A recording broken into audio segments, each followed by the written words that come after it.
पाकिस्तान में host the peace meet Islamabad के अंदर। लेकिन पूरी दुनिया की जो इकॉनमी है वो तो शैम्बल्स में है ना, उसका तो बहुत बुरा हाल है। दरअसल आज जंग के 25 दिन हो गए, 3.5 हफ्ते। 3.5 हफ्ते में सारी दुनिया का तेल निकल गया। ईरान ने इस जंग में सबका तेल निकाल दिया। सब लोग सोच रहे थे कि 3-4 दिन 5 दिन लगेंगे अमेरिका और इजराइल को मिलकर। मुझे डेविड एंड गोलायत की स्टोरी याद आ गई। माइथोलॉजिकल स्टोरी है, बहुत पुरानी स्टोरी है, स्कूलों में पढ़ाई जाती है। डेविड छोटा बच्चा है, गोलायत बड़ा राक्षस टाइप का है, लेकिन वो उसको मार देता है। यहां तो ईरान के सामने एक नहीं 2 गोलायत थे। इजराइल भी था और साथ में क्या कहते हैं कि अमेरिका भी था।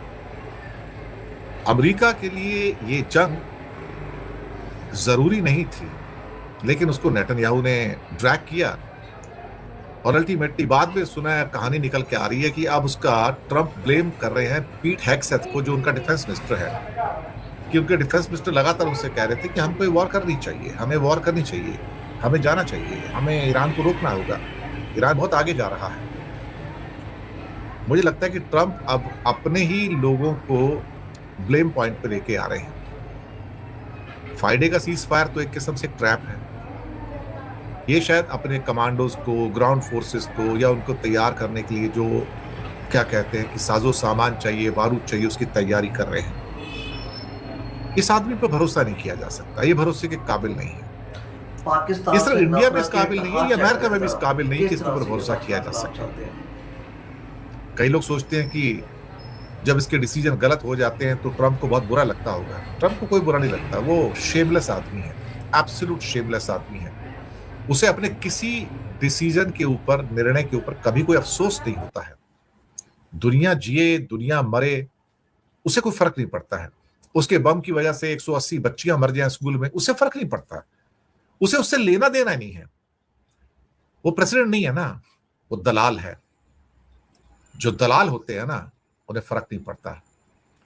उनका काम पैसा कमाना है। जैसे कल रात को इनसाइडर ट्रेडिंग में उन्होंने पैसे कमा लिए, उसके उसके आदमियों ने, इसको अपना उसका कमीशन का पैसा मिल गया होगा। क्योंकि वो स्टोरी मैंने पूरी की पूरी कल बताई दी थी, रात में बताई थी, आज सुबह ही बताई सारी की सारी कि इनसाइड ट्रेडिंग कैसे की ट्रंप ने। कहीं ना कहीं ऐसा लग रहा है कि ट्रंप प्रेसिडेंट बन के वो अमेरिका जिसे उसके कई प्रेसिडेंट्स ने बड़ी मेहनत से बनाया, और ये अपना उसको एक नया रंग रूप दे के बताना चाहता कि मुझ जैसा प्रेसिडेंट कोई पैदा ही नहीं हुआ और मैं इस मुल्क का नसीब लिखूंगा। ऐसे बहुत सारे लोग आते हैं जो कहते हैं कि मैं नसीब लिखूंगा, लेकिन वो नसीब लिखते नहीं। बेसिकली वो बनी बनाई तस्वीर बिगाड़ कर चले जाते हैं। फिर बीच में खबर आती है कि अब 5 दिन का तो ट्रैप हो गया, लेकिन जंग तो चल रही है ना। और दुनिया का पेन पॉइंट क्या है अल्टीमेटली? ये दुनिया आपके जंग से दुखी नहीं थी, मैं सच बता रहा हूं। लोग या 200 मुल्क जो थे वो इस जंग से दुखी नहीं थे साहब। वो दुखी इसलिए हो कि हॉर्मुज की खाड़ी बंद हो गई और तेल पानी बंद हो गया। अगर ये आपस में लड़ते रहते और उसके बावजूद दुनिया को तेल और गैस मिलती रहती तो दुनिया को कोई फर्क नहीं पड़ना था। मैं आपको बताऊं, आज यूरोप हो, ऑस्ट्रेलिया हो, जापान हो, कोरिया हो, कुछ नहीं होना था। मैं आपको बताऊं, कुछ नहीं होना था। कोई चिल्लाता भी नहीं था। अभी यूक्रेन के साथ रोज वॉर होती रहती है, किसी को क्या फर्क पड़ता है? कोई फर्क नहीं पड़ता। कौन कहां मरता है, कौन क्या होता है, किसी को कोई फर्क नहीं पड़ता। पाकिस्तान अफगानिस्तान के बीच में वॉर चलती रहती है, आजकल चल रही है ना, किसी को क्या फर्क पड़ता है?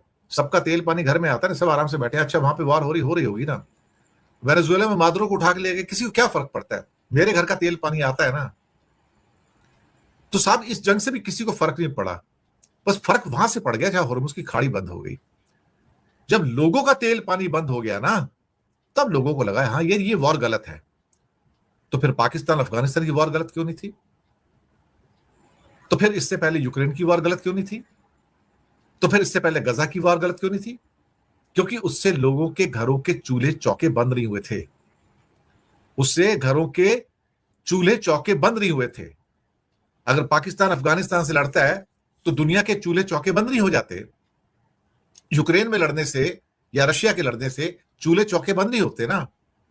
गजा में 2.5 साल से लड़ाई है, चूल्हे चौके बंद नहीं हुए ना। लेकिन हॉर्मुज के बंद होने से चूल्हे चौके बंद हो गए, इसलिए दुनिया को तकलीफ हो रही है।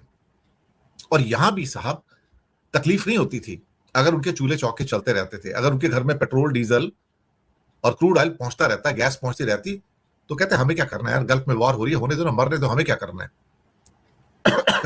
अब चूंकि 200 मुल्क अफेक्टेड हैं, तब पता लगा यार, अच्छा आग मेरे घर पे पहुंच गई है, मेरा घर भी जल रहा है इसके अंदर, ये दिक्कत हुई है। अदरवाइज इस दुनिया का किसी से कुछ लेना देना नहीं है साहब, कुछ लेना देना नहीं है।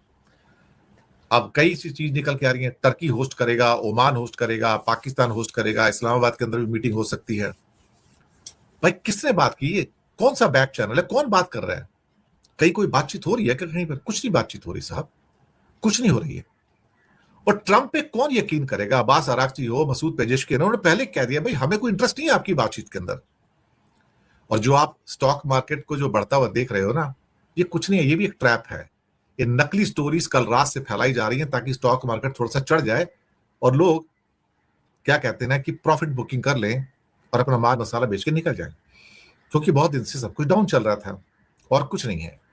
ये आम आदमी के लिए ट्रैप है कि उसका पैसा फंसा हुआ है। और जो स्मार्ट आदमी है वो तो साहब ट्रंप के साथ मिलकर पैसा निकाल के लेके चले गए साहब, आज और कल के अंदर अच्छा खासा बिलियंस ऑफ डॉलर कमा लिया उन लोगों ने। तो क्या कहा जाए, अल्टीमेटली क्या कह सकते हैं। हमारी तो अपनी इकोनॉमी शंबल में है और हमारा हाल तो ये है साहब, मोरबी के अंदर गुजरात में टाइल्स के 750 यूनिट बंद हो गए, काम नहीं कर रहे, 750 फैक्ट्रियां। जामनगर में 2000 यूनिट ब्रास के हैं, पीतल का काम होता है, बंद हो गए।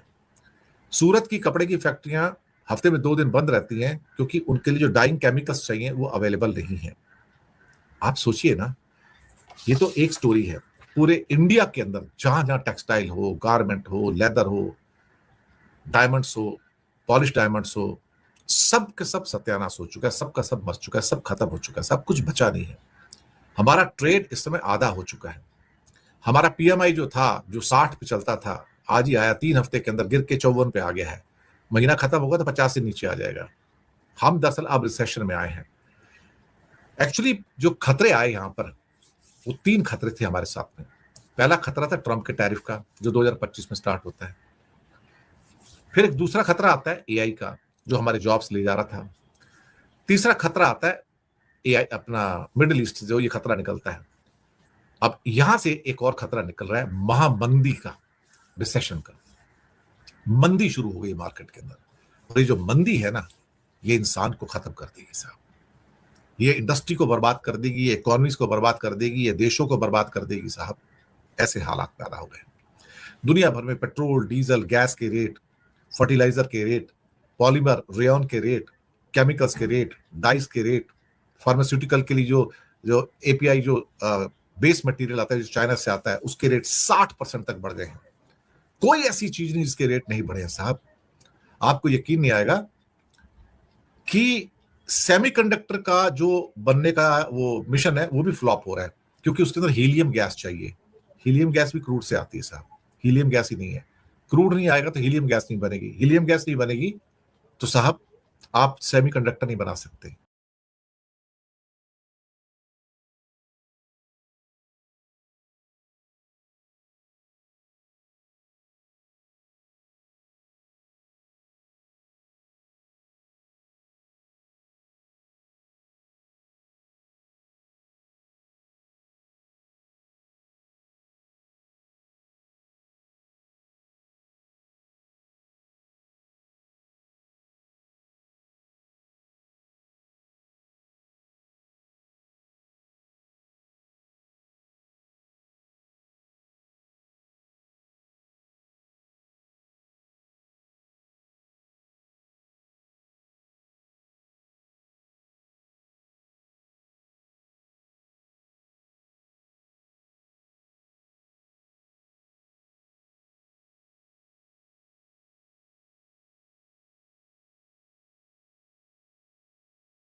ऐसी और वीडियो देखने के लिए हमारे चैनल को लाइक और सब्सक्राइब करें।